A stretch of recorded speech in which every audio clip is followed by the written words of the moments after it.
ଭୁବନେଶ୍ୱରରୁ ମୋତେ ଡକରା ଆସିଥିଲା। ସେମାନେ କହିଲେ ଡାଲଚିନି ଏଇ ମଧ୍ୟ ଲୁଚି ରହିଛି। ତେଣୁ ମୁଁ ବିଳମ୍ବ ନ କରି ଚାଲିଗଲି। ସେଠି ଯାଇ ଦେଖେ ତ ମଣିଷମାନଙ୍କୁ କଳା ପାଣି ଦଣ୍ଡରେ ଦଣ୍ଡିତ କରାଯାଉଛି। ହଂସର ଭାଇ ଅପଭ୍ରଂଶମାନେ ପୃଥିବୀ ଉପରେ କବ୍ଜା କରିବା ପାଇଁ ଯୋଜନା କରିସାରିଥିଲେ। କିନ୍ତୁ ମୋତେ ଏ କଥା ଅଛପା ରହିଲା ନାହିଁ ଓ ମୁଁ ସଙ୍ଗେ ସଙ୍ଗେ ପଳାୟନ କଲି। କଳା ମଇଁଷିମାନେ ପାଣିରେ ବୁଡ଼ୁଥିଲେ। ମୁଁ କହିଲି ବାହାରକୁ ଆସ, ନହେଲେ ଶୀତ ଦିନେ ତମକୁ ଥଣ୍ଡା ହୋଇଯିବ।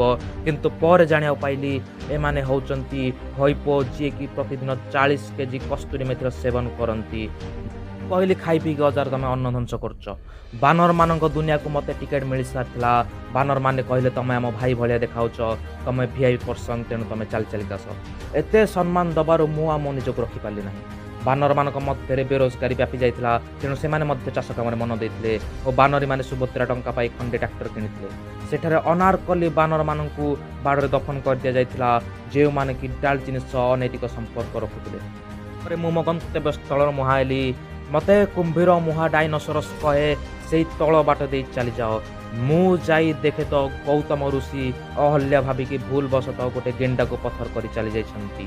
ଇଏ ହେଉଛି ସେଇ ରଙ୍ଗ ବଦଳୁଥିବା ଗିର୍ଗିଟ୍। ସେ କହେ ମୋଠୁ ଭଲ କେହି ରଙ୍ଗ ବଦଳି ପାରନ୍ତି ନାହିଁ। ମୁଁ କହିଲି କେବେ ମୋ ଏକ ସହିତ ଦେଖା ହୁଅ। ଯେଉଁ ଦିନଠୁ ମାଙ୍କଡ଼ କୁମ୍ଭୀରକୁ ଜାମୁକୋଳି ବାହାନାରେ ପଟି ମାରି ଦେଇଛି, ସେଇ ଦିନଠାରୁ କୁମ୍ଭୀର ଡେସ୍ପରେସନକୁ ଆସିଯାଇଛନ୍ତି। ମୁଁ ଯାଇ ଦେଖେ ତ ଅଜଗର ଡାଲଚିନି ନିଶାରେ ଭଣ୍ଡ ହୋଇ ଗୀତ ଗାଉଥିଲା, ସଇଁଆ ମେ କଷିକେ ବଇଁଆ। ଗୋଧି ସମାଜରେ ଡରର ବାତାବରଣ ମାଡ଼ି ଯାଇଥିଲା। ତେଣୁ ସେମାନେ ନିଜକୁ କଏଦ କରି ରଖିଦେଇଥିଲେ। ଦୁଇ ବଢ଼ିଆଳ ବନ୍ଧୁ ଇନଷ୍ଟାରେ ଭାଇରାଲ ହେବା ପାଇଁ ନୂଆ କୌଶଳ ଆପଣେଇଥିଲେ।